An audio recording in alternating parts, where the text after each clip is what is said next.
Good afternoon, everyone. I am Gracie Joy Alidon from Group 5. Today, we'll tackle about cognitivism. So, what is cognitivism? From the word cognitive, it means relating to the mental process. Mental process means mind, process of the mind, from knowing, learning, and also understanding. So, cognitivists believe that humans learn from thinking. Cognitivism is a learning theory on how information received, organized, retrieved, or restored by our mind. So, cognitivism talks about mind.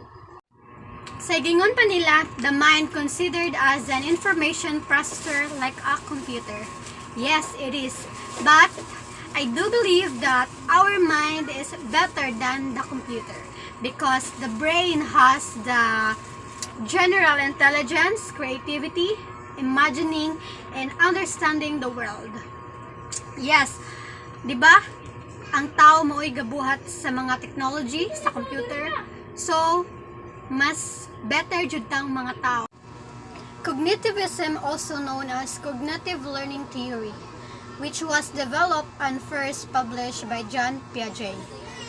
According to our research, many researchers contributed to the learning theory, but si John Piaget jud ang nakahatag og big impact sa kaning theory, cognitivism.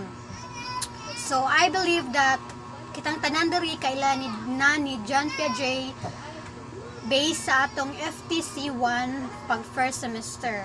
So, John Piaget, who focused primarily on child brain development and how children use their senses and their bodies to make sense of the world and form schema from the world around them.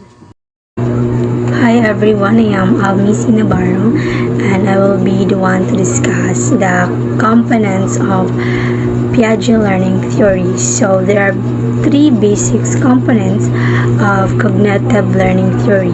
So the first one is the schemas. So within our brain, we have this called schemas. It's building blocks that are used to scaffold knowledge. Scaffolding knowledge when addressing how our prior knowledge or previous knowledge is used to acquire new concept or information. A pattern of learning linking perceptions, ideas, and actions to make sense of the world. Piaget described it simply as the way we see the world. So, Piaget suggested that we understand the world around us by using schemas. It is all the information a person knows, the places that they have been, and the experience that they have had. And the second basic component is adaptation processes. Assimilation and accommodation are used to transition from one stage of learning to another. Children learn by adjusting to the world. They do this through assimilation, accommodation, and equilibration. So when we see assimilation, it is our prior knowledge or previous knowledge. It's integrating reality into one's view. While accommodation, it is our new knowledge. It's changing one's own view to better match reality. And lastly, the equilibration. It makes balance and assimilation or our prior or previous knowledge and accommodation our new knowledge. So for the better understanding about the adaptation processes, here are the examples. When the child learns the word bird, he calls everything that flies a bird. So when the boy saw an airplane, he called it a bird. So this is what we call assimilation. So after the boy called the airplane a bird, his mother told him that it's an airplane and people travel in it and it's a non-living thing. So with the help of new schema or new information from his mother, now the boy came to know the difference between the bird and the airplane, and he can recognize it already, so that's what we call accommodations. Now, the third basic components in cognitive learning theory is the stages of development. And I know that we are familiar with it because we already tackled this from our FTC 1, right? The first stage is the sensory motor stage. So during this stages, infants learn through using their reflexes, and according to Piaget, these are important for the development of schemas. The second one is the pre-operational stage, and the third one is the concrete operational stage, and the last one is the formal operational stage. Cognitive learning strategies. Educators and learners alike can use different strategies to offer a richer learning experience where, hopefully, the new knowledge that is acquired can be stored away into long-term memory and become part of our permanent knowledge base. It is important to be clear about the task involved and what type of learning is required to employ the task for that strategy to be effective. There are strategies that can be used in the beginning, middle, and end of the learning cycle in order to conceptualize the learning and build a new knowledge. First, beginning strategies. It's the anticipation guides and key WL charts. An anticipation guide is similar to a pretest. It allows the learners to look at questions before the concept is taught, try to guess correct answers, and also to discuss or wonder what the lesson will be about based on the anticipatory set of questions.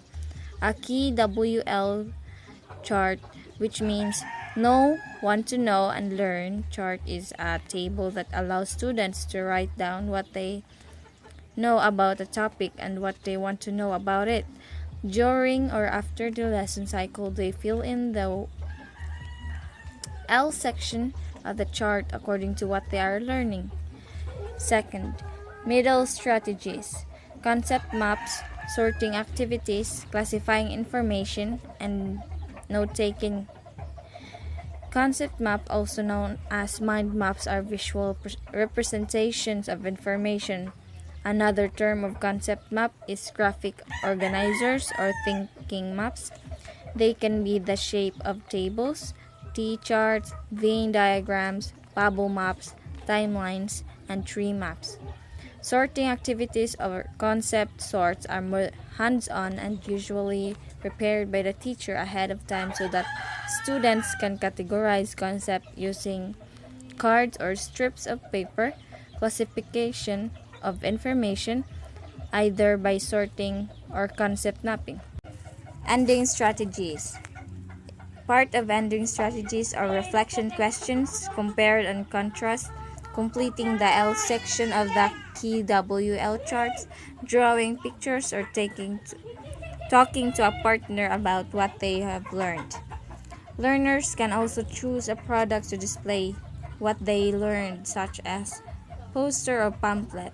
There are limitless opportunities to formatively assess whether a new concept or skills has been learned. Creating a product is a way of the learners to cement their learning in a way that makes sense to them. Hello everyone, the one who is speaking here is SOLON Ryujinmi, and I'm going to discuss the components of cognitive learning. Alright, before I'll further expound what is comprehension, memory, and application, let me discuss first what is cognitive learning all about, since comprehension, memory, and application has something to do with cognitive learning. Okay, so cognitive learning is the ability of the brain's mental processes to absorb and retain information through experience, senses, and thought. This referred to as cognition. Cognition in this context refers to the mental processes involved in learning, including perception, attention, memory, and reasoning. This also involves acquiring, processing, and using information.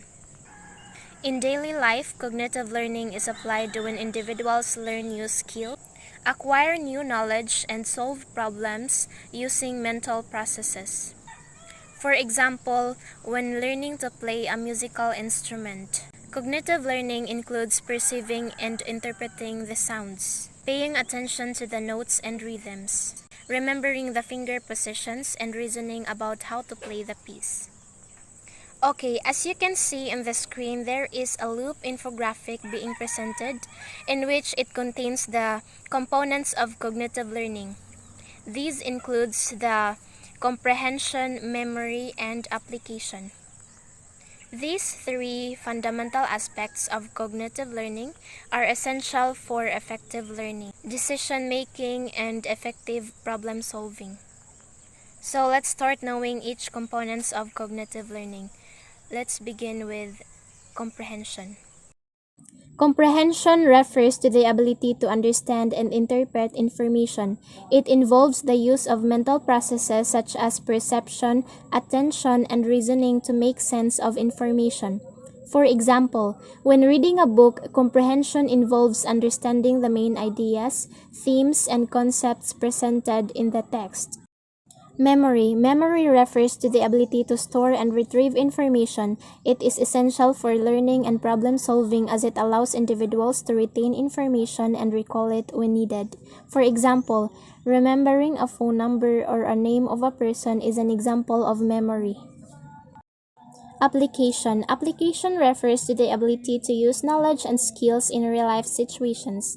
It involves applying what has been learned in new and different contexts. For example, using problem-solving skills to fix a broken appliance or using a language to communicate with someone from a different culture are examples of application. Overall, cognitive learning and its components are essential for effective learning and problem solving in daily life. By understanding and applying these principles, individuals can enhance their ability to acquire and use knowledge and skills in a variety of contexts.